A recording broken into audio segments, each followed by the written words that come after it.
At Kroger, we know the minute a tomato is picked, the fresh timer starts. The sooner we get our produce to you, the fresher it is. That's why we've shortened the time from harvest to home for our tasty tomatoes, strawberries, and salads. So no matter how you shop, you have more time with your fresh produce. Kroger, fresh for everyone.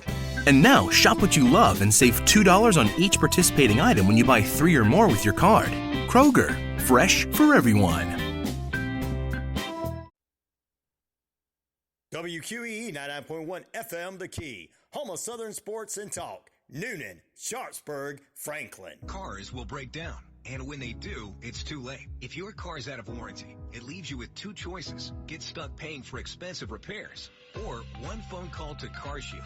Their administrators pay for your covered repairs so you don't have to. Your coverage includes roadside assistance, towing, rental, and so much more.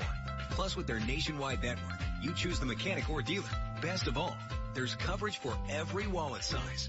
Make the smart call before it's too late. Call CarShield today. Hey, Coach Prime. I think you got what it takes to wear the Aflac. Style, charisma, and a smile, there's 21 out of 10. Aflac. You know Aflac can help keep unexpected health care costs from ruining someone's finances. Check out this coverage. You still got it, Coach. You still got it. Aflac. Never lost it. Yeah. Aflac. You see that coverage? With that wingspan, I see why you got more rings than a cell phone. There's always room for one more. Yeah.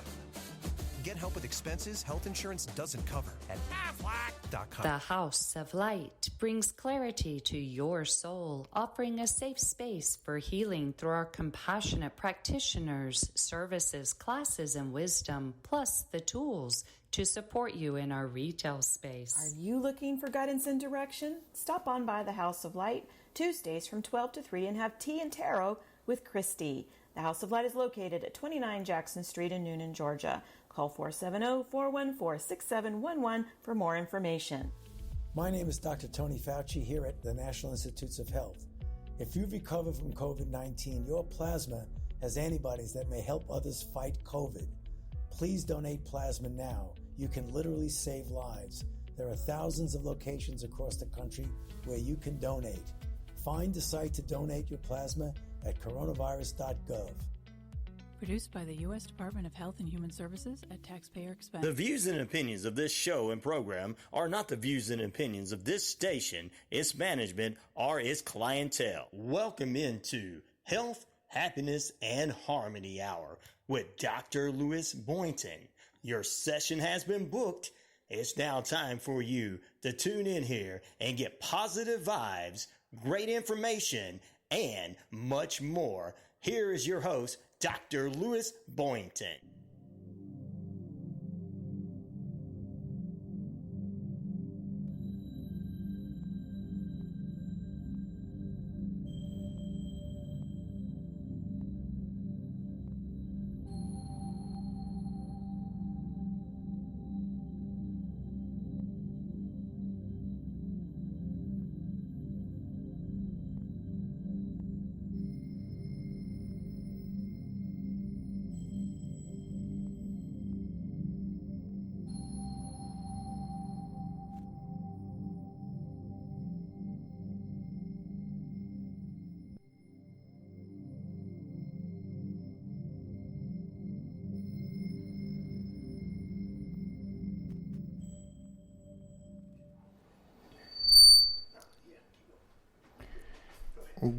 Wow, wake-up call. Good morning. I'm Dr. Lewis Boynton. Thanks for joining us here at Health, Happiness, and Harmony, a show in which we talk about positive psychology, health psychology. We talk a lot about health, happiness, and harmony, and I've been doing it for so long. I'm actually researching and writing a paper trying to build narratives related to health, happiness, and harmony in a clinical setting to create a more prevention-focused environment and therapy to help people get over things, but also to build new, this is what we do in psychology, we build new mental structures so you can help yourself get out of problems sooner. Most therapists should be working to help you build the skills in your life, counselors, therapists, social workers, clinical psychologists, to get to a place where you are ready to live your life on your own. And then, if you like coming to therapy, come back and talk and work things out and find it as a process to get through life, till you build these structures in which you make your own decisions, and then you go on and live your life. Martin Seligman, a long time ago, in several lectures, and one of his TED Talks, he talked about there are 11 mental health issues that are actually curable. You know, they are issues in which we can overcome and go beyond and go into remission. And I know it feels like a lot of people are talking about mental health and, wow, we have a lot of problems with mental health in the society in general. It's solvable problem. It's a solvable problem.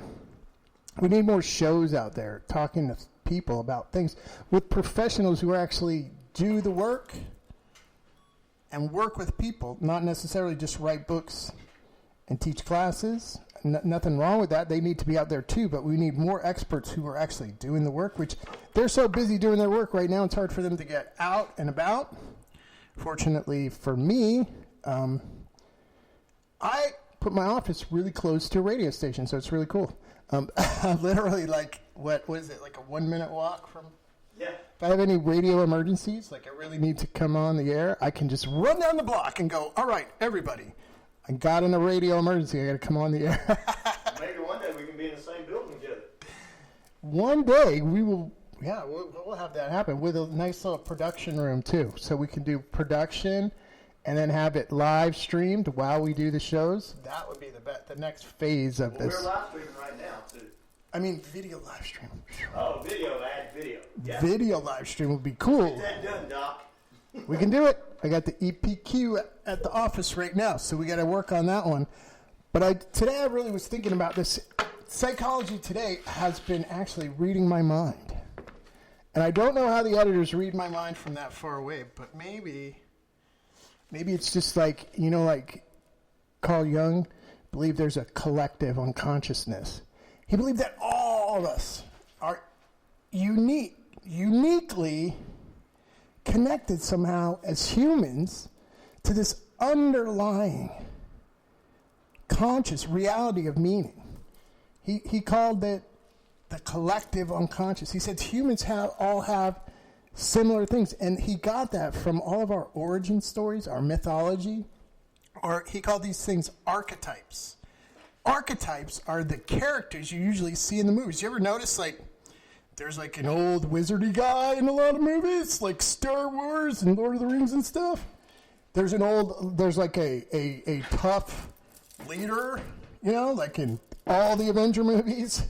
There's an honest dude. There's a dude with courage. There's a dude who fights for justice. And then there's John Cena. Yeah. And then there's anti-heroes that are the opposite of that stuff. But the archetype, the trickster, like Loki, you know, Thor's brother, the trickster runs through thousands of cultures in their origins, you know. In Hindu, it's Krishna is the trickster, you know. In Christianity, the devil is the trickster, you know, because he's pretty tricky and pretty evil. So, I mean, in this Psychology Today, the cover today is the power of hope, and I think this is what helps us to survive in times when they're tough for all of us.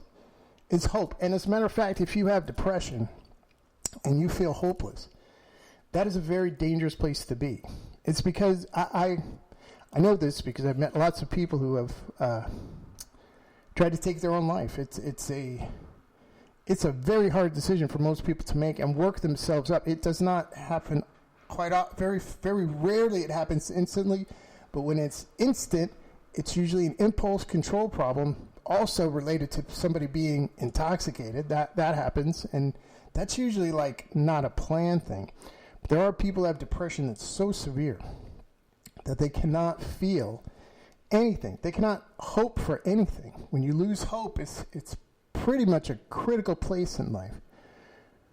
When you don't hope for things to get better, when you don't hope for your future to change, life becomes very, very difficult. And that's why we need to talk about hope more. There used to be a campaign Long time ago, for those of you who remember when Jesse Jackson ran for president, and what was it, 72? 72, I think. I was a little pup. Keep hope alive. That was his slogan. Keep hope alive. And he would say that over and over for a long time. Well, the truth is, keeping hope alive is what keeps a lot of people alive, thinking. And now, according to this article here, hope gives you a better life if you have hope in it. People who have hope have better mental health, live better lives, and live longer lives. That's remarkable. If you want the cure for longevity in life, find hope in the world. Treat yourself good. Sleep. Drink water. Take vitamins. Eat well. There's even another article on the Mediterranean diet, which is a whole other show, but we'll talk about that some other time. We'll talk a little bit about food on one show, probably when I get back from Savannah after eating a bunch of good food. But this article is called How to Cultivate Hope. The secret is focusing on what you can control. Now, we've talked a little bit about this, probably maybe 75 times, but let's say we're going to talk about it again. You have control over your life. I'm going to say that. You have control over the way you see the world. You have control over how much you hate. You have control over how long you hate. You have control over how mad you are, how sad you are, how you do. At certain points, you do have control. The problem is sometimes it's so overwhelming and so difficult, like with trauma. It's recorded in parts of your brain. It's recorded in cells in your body. It's recorded all over the place. It's really hard to feel like you can do something about that, because especially with like post-traumatic stuff that you've been living with for a long time, because it comes on and you have nothing to hold it back. That's because you've been under so much duress that you've eliminated the structures, or you've weakened the circuitry in your brain. As far as neuroscience would say, you've weakened the multimodal brain systems so that you've created a gap in your networking. You've created a frail connection to the neurons that establish and give you hope. And this is true when you live with anxiety, because when you live with anxiety, you pretty much wear your body out. So it makes it harder to have control, but it doesn't mean you can't get control back. Human beings have this great thing. It's called homeostasis. Homeostasis is an actual physical thing within our body, where our body tries to heal itself and balance the whole system of organisms so we can function as a person physically. There's another, and this also impacts our mental health and well-being. If you're not functioning physically properly, it's much harder to muster, let me tell you that, even if you try really hard to muster all the things that you need to be, do, and have as a human working towards their potential. That was a big statement, but so the idea here is to realize that if you are without hope, if you have a hard time mustering out the energy to live, if you have a hard time finding good things to be grateful for on any given day, it means you need to practice, and maybe you need to get some help. Now, help, I mean you need help either, like I point people in multiple directions, because, counseling is great. Counseling is an awesome thing to do. But it also, if you go into counseling, they'll say, hey, you need support. Because you can't just come 1 hour every couple of weeks or 1 hour every week for a little while and figure everything out in life. You need to build a new life that strengthens you, and that helps you to create these new, we call them structures, or mental health, mental wellness structures. Now, they're not actually like structures, like you don't have these little brain cell neuron guys in construction suits building and scaffolding inside your head. No, it's not like that. Although that would be a really cool meditation to do, to create a better brain. You try to rebuild your brain through imagery, meditative imagery. It's pretty cool. But really, what it is we have the power through this process of homeostasis and allostasis, which is literally the effort to bring us to balance. Allostasis is a neurological process in which our cells themselves, each cell, each neuron, each whatever, can repair and rebuild itself. It's amazing what we can do as humans. It's amazing what we can do to destroy ourselves. Because I've seen people do things that most people would not think that humans would do to themselves. And that's because their system is broken down. They have a physical malady that has caused them to not function normally. Now, the only way to determine this is over time and through medical and psychological help. But if you don't know that, and you are struggling, and you're not getting help right now, go and get some help. Find somebody you can connect with. And say, when you go in, you say, look, having trouble finding any kind of hope in my life. I'm having trouble finding and cultivating hope. In this article, this psychologist has come up with some steps. He said the secret is focusing on what you can control, and you can cultivate hope. And the first thing he says, set and achieve goals. It's number one on the list. Quite often we don't do that. See, I'm noticing a lot of people, generationally, I do it myself, I overcommit to goals that I can never achieve. Overcommit to goals I can never achieve.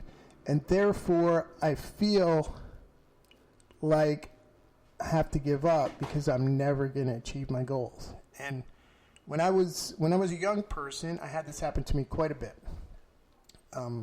Because I would set these goals that were overly ambitious, and I wouldn't put in the things in between. I'd be like, well, I'm a cook now, and I'm really good at cooking, and I'm working with these really great cooks, and I'm working in a 4-star restaurant. I'm going to be the best chef in the world. And then after a week, my boss would make me mad, and I quit my job and go, I'm never going to be the best chef in the world. Why bother? So I didn't have the things in place. To be the best chef in the world, you've got to train in other countries. Sorry, America. We used to be number one. We were really great at our food industry, but now, because of COVID and everything, other countries are opening up culinary art schools, and other countries are paying more attention to the actual artistry of being a chef, like a chef. You got to know a lot of stuff, believe it or not. It's just not frying an egg in a pan. It's knowing stuff about sauces, recipes from all over the place, how to make sauces. It's a little bit of chemistry and a lot of really great timing and preparation and strategy. And when I became a cook, I became a prep cook at a banquet place. It taught me how to organize my day, write a list of everything I need to be done, get all the supplies, hand out requests for people to help out, and then get the job done. And if we didn't get the job done, we'd get in big trouble because people would pay a lot of money, and guess what? They wouldn't get to eat if we didn't get our job done. Or we'd be scrambling and running all day long. Because when you cook for 600 people at a time, you really got to be organized and planned, especially if you're giving them one plate at a time, or a multi-course meal. It's really an intense thing, but it was that thing that taught me how to set short-term goals and meet them, like daily goals. I need to do this, day. So okay at that, but not great. But when you want to set and achieve goals, you want to make sure you set achievable, measurable, easy goals for yourself. If you want to lose weight, eat less today, drink more water. Get yourself on a diet program that you like, that you don't feel is like punishment, but you feel is something you could incorporate into your life. Create a habit. Set goals that are realistic, not unhealthy. Right? Set goals that help you feel hope, confidence, things in your life that make you feel good about what you're doing. A long time ago, I set a goal to start presenting papers in other countries. this summer, I'm going to present a paper literally on health, happiness, and harmony at a narrative psychology conference in another country. This has been going on for a couple of years now. Finally, by changing my lifestyle, by working a lot for a little bit, and then taking time to write and hang out with cool people who are really smart, I set those goals, met those goals, and I'm achieving those goals, and it's something that I've been working on for a really long time. The hard part is I need to be a better writer, so I'm working on becoming a better writer. So he said, goal setting is not only important as the action you take towards achieving something. Wait, I lost something. Towards achieving your goal. People high in hope do both. They achieve and they hope for something, and then they get to it because they believe that they're going to make it. That's the hard part. If you set a goal that you really don't want to make, or you set a goal for somebody else. Sorry, but people in a lot of relationships sometimes they get, like in a rut, and they're like, we're going to change our relationship and make it stronger. But the work that makes a relationship stronger has to be done. So you have to set a goal that you can achieve, something that you hope is going to do. If you're already feeling like your relationship is difficult and impossible, it's really hard to have hope that it's going to be salvageable. So you've got to get the hope first, and you've got to try and set some goals that you think are going to be. Those high in hope surround themselves with positive people. Wow. I know there's this term out there called toxic positivity, where people are just like, I don't like the word because toxic is used too much. It used to be toxic sludge, and it was a good thing because you get dipped in it and you become like a superhero, right? Remember that? It would be like a lot of heroes would, like the Tick. The Tick got dipped in toxic sludge and became a superhero. Same with, Joker was a hero. Nah, Joker was a bad guy. Same with... He's a hero to some. True, the Joker is a hero to some. But people would fall into or get radiated, or, Spider-Man bit by the radiated toxic spider. But that's how toxic... Now it's toxic masculinity. There's not a toxic femininity, but there's toxic positivity. There's toxic this, toxic... There's all kind of words that are used, and toxic positivity is really just making people feel bad because they're not positive.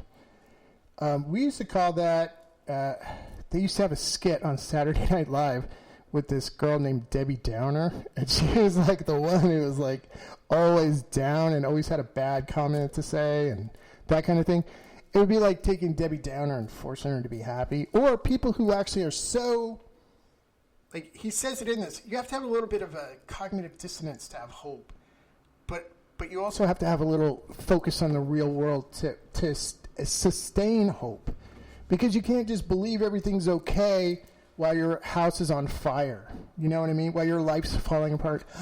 It's okay that I drink a quart of Jack Daniels a day because I'm feeling pretty good by the end of the night. And, if I put a little Coke in it, I get a little sustenance, so I don't really need to eat. And life is so good when I have my Jack Daniels. It's great.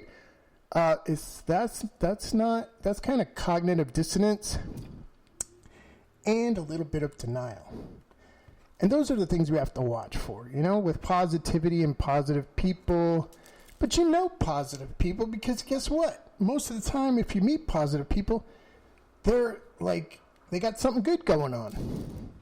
Sometimes you can see it, sometimes good. Some people just like keeping a positive atmosphere, focusing on the solution, not the problem. Too often, because humans have this brain, we're designed to survive, right? We're designed to overcome and anticipate risky situations.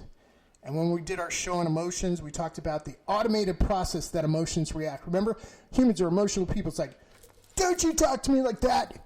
I'll never talk to you again. You just shut up and get away from me. And then you go, wow, I was really wrong. Man, I was really mad. guess I didn't eat my Wheaties when I got up this morning, but I'm sorry. We have two types of thinking. First, we respond emotionally. Like, we're going to have 2 senior citizens running for president again. Like every American's going, what? I thought we put those guys in homes and stuff at that age. But they're running for president. Oh, wow. What are my choices? No, we're just letting them think that. That's what you do to people, elderly people. You can't remember? Well, here's your new home. No. Here's the White House. Sorry, didn't want to really get political, but I'm just joking. It's a joke. This is what all comedians do. They go, you know, I really love the world and I love everybody, but this is a joke, so don't blow up my Twitter account, okay? And I'm going to tell the joke now. That's what they're all doing on Netflix. It's really hilarious. It's very funny. Positive people are the people you know who are like doing things.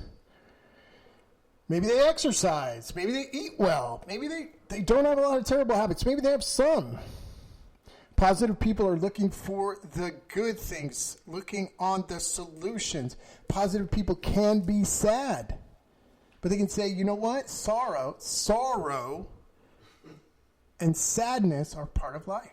Suffering is a part of life. Toxic positivity says, no, you got cancer and you're feeling down. Nope. Keep a smile on your face. You should be happy and glad you're breathing right in this minute. Now let's put a smile on and get out of this oncology office, and you got 6 weeks to live. Bye. No, it's not. That's where you're shaming people because they don't have an energy or belief that you have. That's not the way to. Positivity is a feeling. It's a practice. I call it flourishing from the work of Aristotle. Sounds really fancy, but he wrote some intense stuff in 300 BC.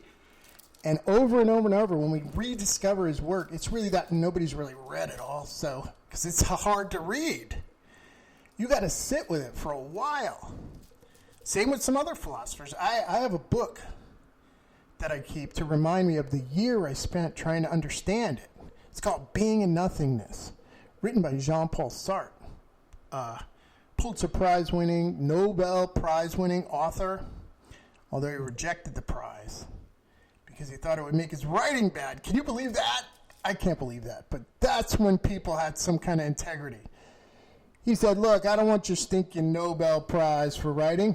Although it means I'm the best author in the world, I want to be better. So you could take your little thing and your $1 million thing and stick it, okay? Or the sun don't shine. He did that. He's the only person to ever refuse the literature prize from Nobel. It's just incredible. But that's cool. That made me like him more. Communist, did sit-ins, protested at the university, protested the French colonization of Libya. But I digress. Positive people are looking on solutions. Positive people stay in a good space. And positive people are not positive all the time. It's hard to be positive all the time when you have loss and you're grieving. We do these things for a reason. There's more and more interest in the field of artificial intelligence. We really haven't figured out intelligence yet. So, we're so scared about artificial intelligence probably because we think we figured out something we really didn't figure out yet. That's why. So, remember, we got to work on finding out how we get intelligence. Because potentially the human mind is a great untapped resource to make effort and changes in our planet and our world, to help us to find things and build societies in which we all can have hope. Ooh, where'd that come from? But hanging out with positive people will help you because you can see how people overcome and go through life finding positive avenues. Positive kinds of things to say. I have a friend who basically just kind of hangs out around her farm. Got big farm rides, all this kind of stuff. But she's always posting these cool things about her day. Like, great day. Look at this beautiful flower. Look at the color purple. Writes little posts like that. I just eat all vegetarians. Look at this great meal. Here's another great meal. Hey. Does that on Facebook. I think that's really great because, what kind of comment are you going to make? Man, you should have a crappy day. Or, my day sucks. I don't like your day. That could be happening, but it doesn't. People are just like, wow, cool. Appreciate that. Thanks. I appreciate that you see the beauty on your own place nearby.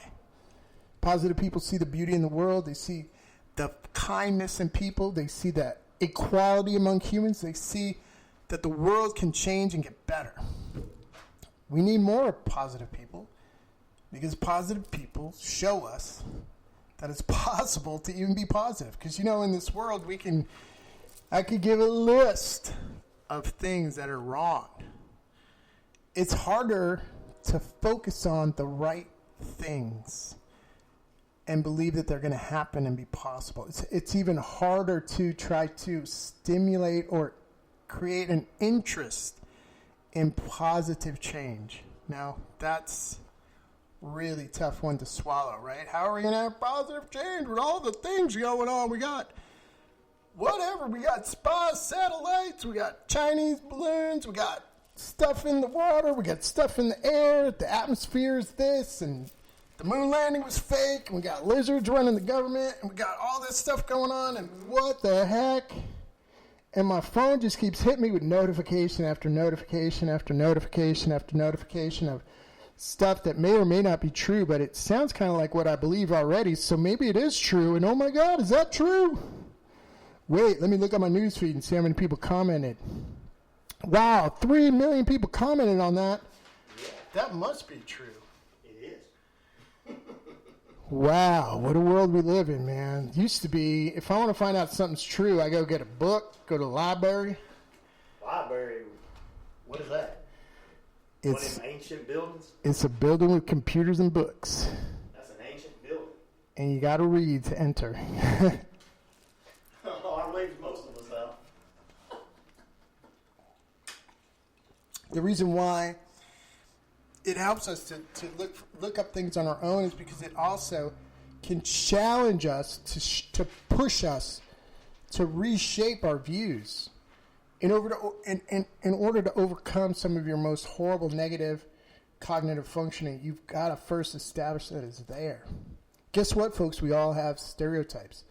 Everybody has a little bit of hate in them. Everybody gets angry. It's you and how you deal with it. It's you and how you hold it. It's you and how you process it. If you have hope and you're with positive people, it's easier to process things.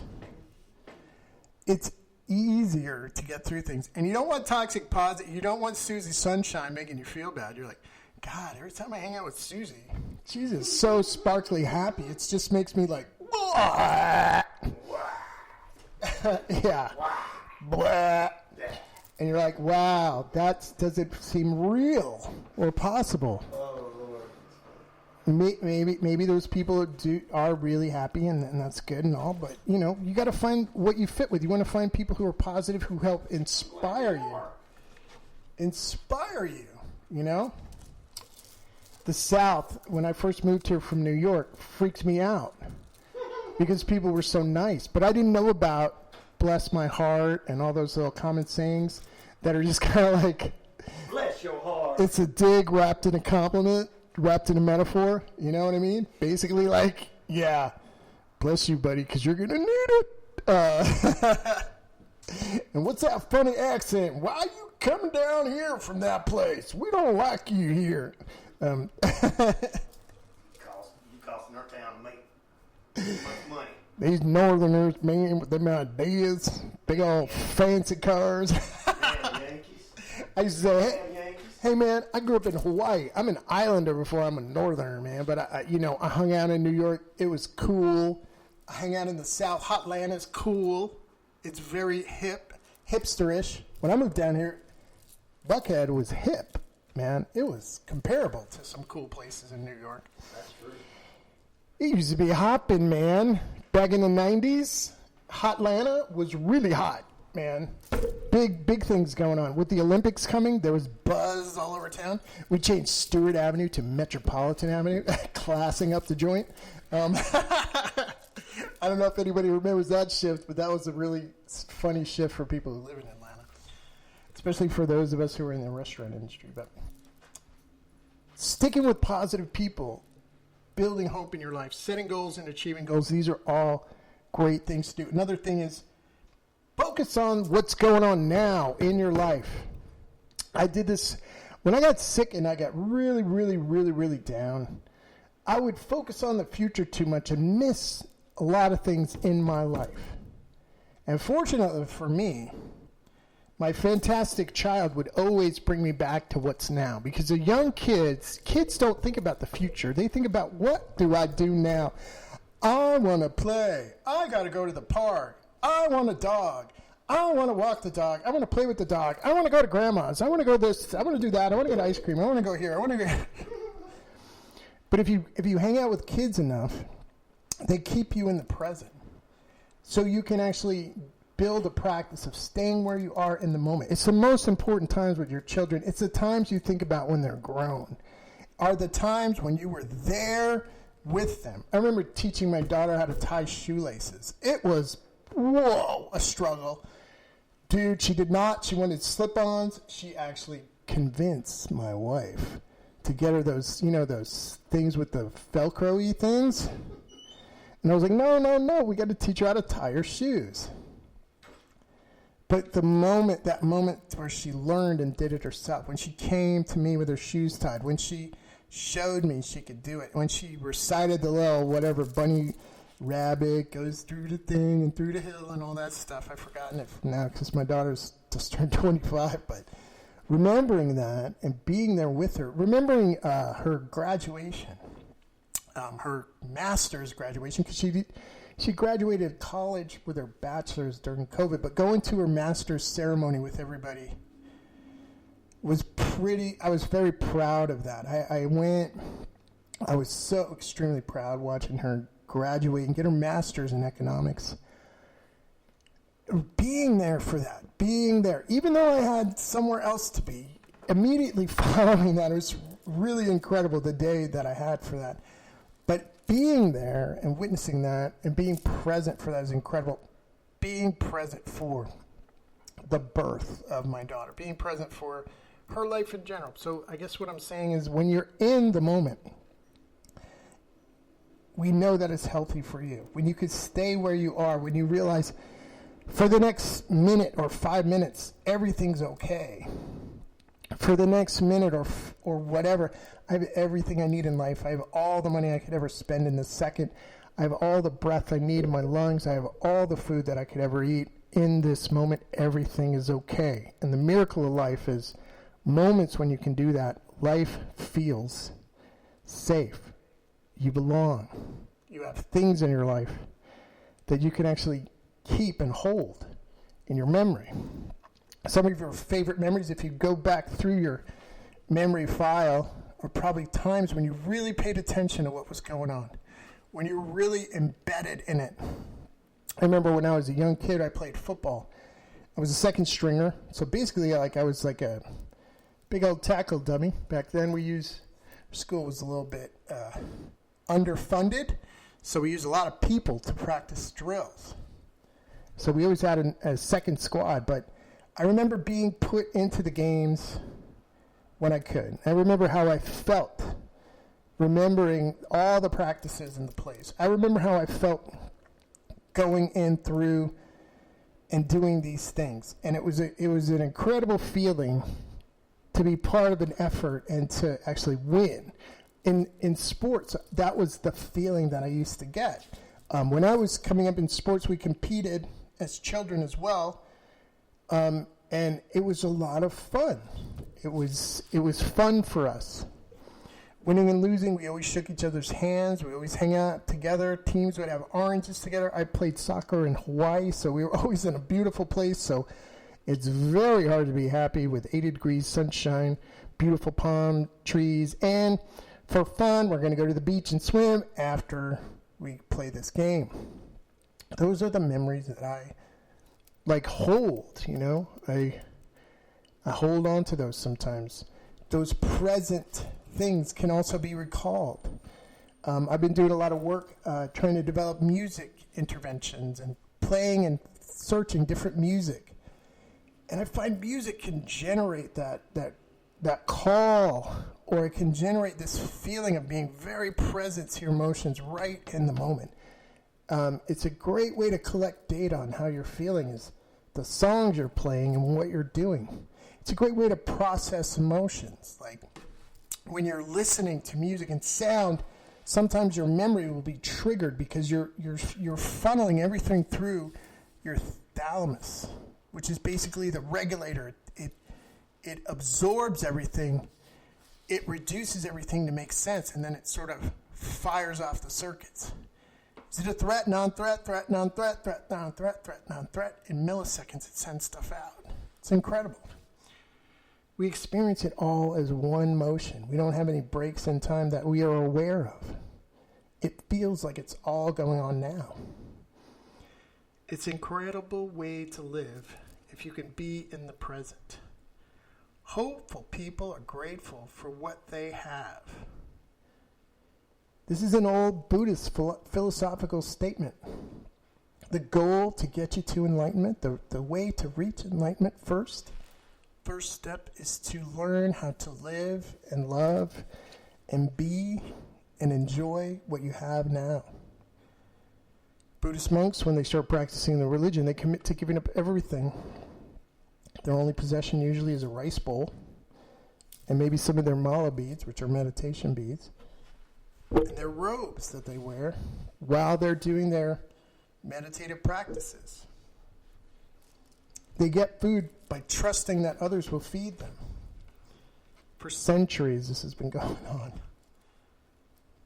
They focus on the life they have. Hopeful people are grateful for what they have. Gratitude keeps them appreciated and grounded in the moment. This happens to, Martin Heidegger called this being towards death. When you find that life is short, when you find that this may be your only chance in life to be the best or the only person you can be, that can be overwhelmingly scary and keep you in place and keep you doing the things that you want to do in a minimum way, keep you from being unhappy, keep you from having no hope. Or you can find out that if you are appreciative, if you like what you have, then everything new that's added is an extra added gift. I hear this a lot with very successful people who feel like they had a little bit of luck in their lives. And they say, oh, it is hard work, but, there is luck. And I appreciate all the gifts I've been given. Love those people. Humble and appreciate and know that fate and destiny sometimes work out for you. And sometimes it's a little more of a struggle. But you could still have the life you want to live inside this life. Focusing on the present can help you to build hope. High hope people see and respond to the world differently. They use their thoughts to focus on what they can control. That's the statement he made. What can I do to make my life better? How can I personally make myself healthier? How can I build new habits into my life so I don't feel so much despair? We're not avoiding despair. We're feeling less of it. We're dealing with it. Depression puts you in a cycle where you focus on the problem. I feel so bad. I can't remember anything. My body hurts. I can't get up off the couch. I need to go drink a lot. I need to shut this off because it hurts. It hurts. It hurts. It hurts. It hurts. Hopeful people, when they have despair, they go, what did I lose? What are the things that were good about that? What are the things that had added to my life? How do I process this loss? How do I get through this? Not avoid it, but get through this. How do I overcome? How do I find a way out? How do I come through this? The famous psychologist who developed logotherapy, Viktor Frankl, wrote a book called Man's Search for Meaning.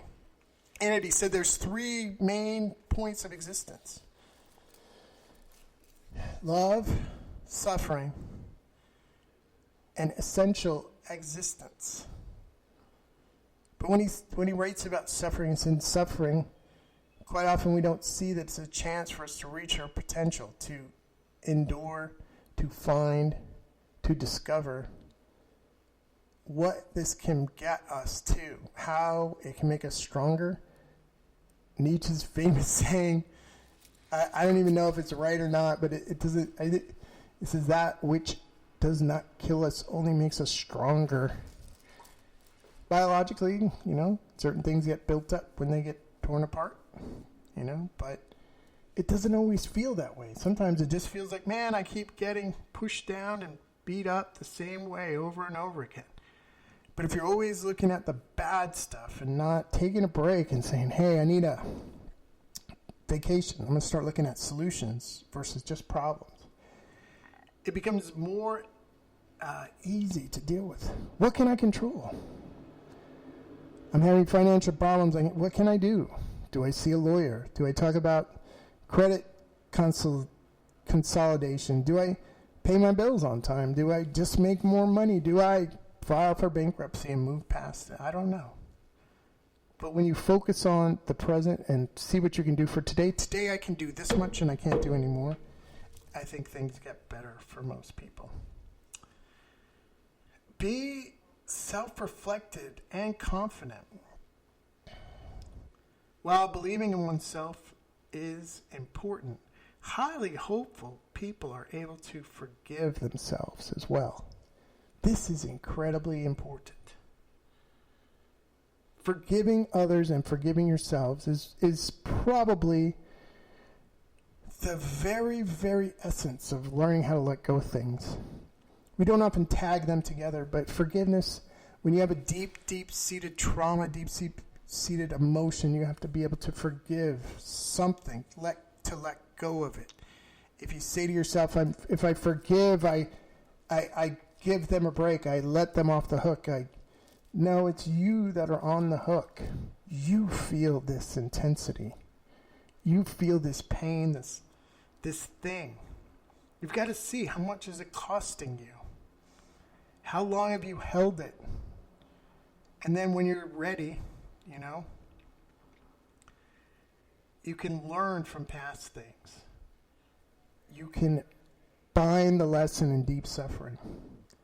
Even if it's somebody who hurts you, even if it's loss, even if it's grief, even if it's trauma, even if it's assault, even if it's sexual assault, it won't happen overnight. But over time, if you get help, you can find ways to forgive, let go, move past. And when you're able to do that, a giant weight lifts on your heart. It's incredible. We carry so much emotional stuff. I always use the metaphor like it's like rocks. Albert Camus wrote a great existential piece called The Myth of Sisyphus. Sisyphus was condemned to roll a boulder up a hill for eternity. He would roll it to the top of the hill, and then he would let it roll down, and then he would be somehow directed down there because the gods had control over him. He had no control over his life.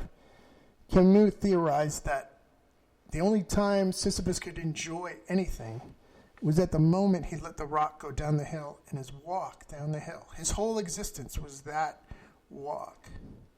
He had seconds, not a lifetime, to enjoy things, to see and smell the air, to feel the wind on his face, to drink water, to eat fruit, to enjoy things.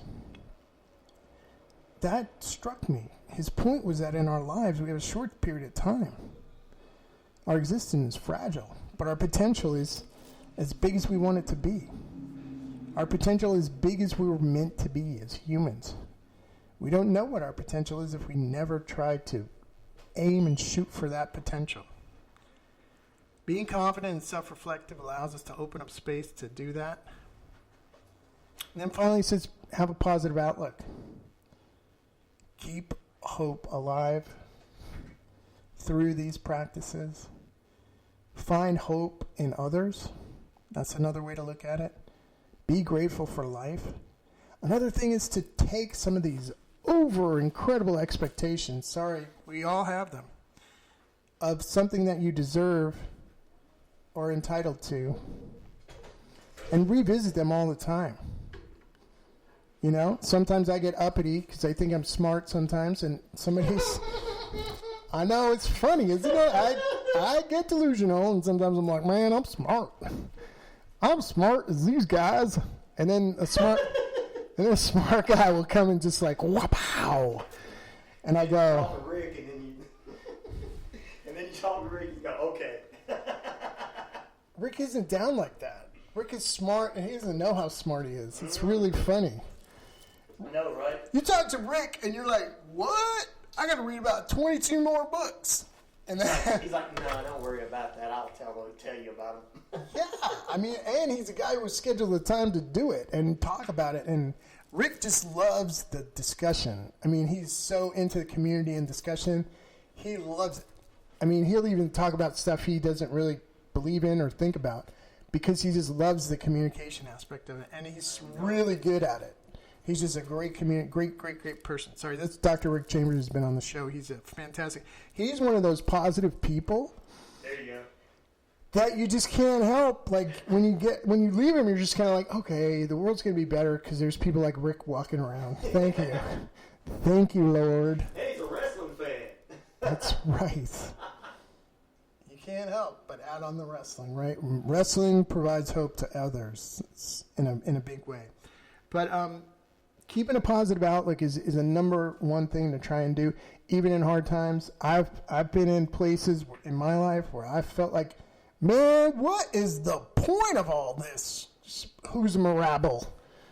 And I got all these tools and books. Like I have like 12 bookshelves full of books. You know what I mean? I got books of mine. I got books, blah, blah, blah, all stuff about psychology, how to fix stuff, diagnose it, blah, blah, blah. You just can't apply stuff to yourself.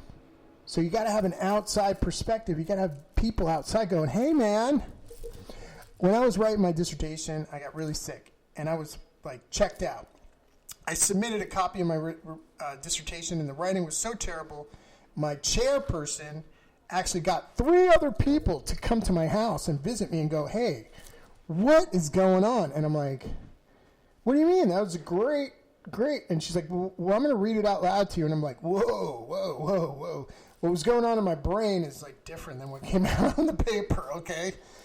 And she said, you know what? You just need to stop because you're sick right now. And you need to take care of yourself. And this other thing, we'll get it done. You're not going to not do it. And she was right. But it was those people who came who were all like, man, we think your project's really good.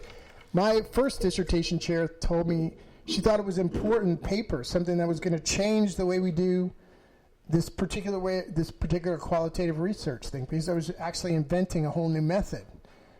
But it just didn't come out that way. But the thing is in academia, a finished dissertation means you get to graduate. So that was my goal. Take it easy. Don't try to do something beyond what you can do right now. Take care of yourself and then get the job done. I got that done by some positive friends who came over and reminded me of how far I'd come and that I'm so close to where I need to be. And I'm going to end it right there and just remember, cultivating hope is going to help you have a better life. It's going to make you feel better. And don't do it just out of a practice, but do it where you feel it. Feel it in your heart. If you can't find hope, then it's really time to get some help. And you can go and look on Psychology Today. You can look me up. I'm here in Georgia, lovely downtown Noonan, the city of Holmes, the headquarters of the most live radio station programming in the Southeast. Live, heartbeat.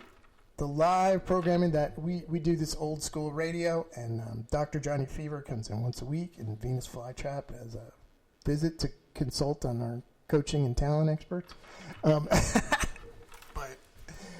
But I'm glad you're here. I hope you hope and have a good life and enjoy what you have. Remember, if you increase your gratitude and lower your expectations, hope is a natural product. And I'm going to check out, and I will not be here next week because I will be in Savannah in the Low Country getting some crawfish and gator tail and hanging out with some good people at the Licensed Professional Counselors Association, where I'm going to be presenting on how to use technology to improve your supervision efforts in the clinical environment. That's a big old title, ain't it? And I'll be back right after that. And when I come back, we're going to do music therapy. And I have got some really sad songs to play that are really sad. They were like these Irish ladies. Have you ever heard these like Irish folk singers sing these songs about lying on people's graves and stuff? Wow. It's really sad, but we're going to play some sad stuff and some new stuff I found. And this great band called Nick Cave and Bad Seeds. I don't know if you ever heard of them, but some tunes by that. And we'll see you next time here on 99.1 WQEE, the station where happiness finds a home.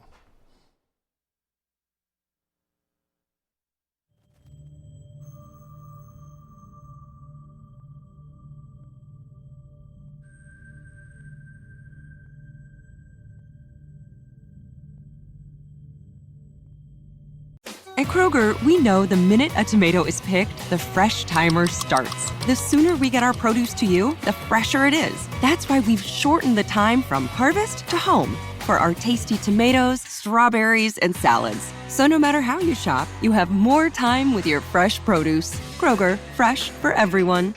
And now, shop what you love and save $2 on each participating item when you buy 3 or more with your card. Kroger, fresh for everyone.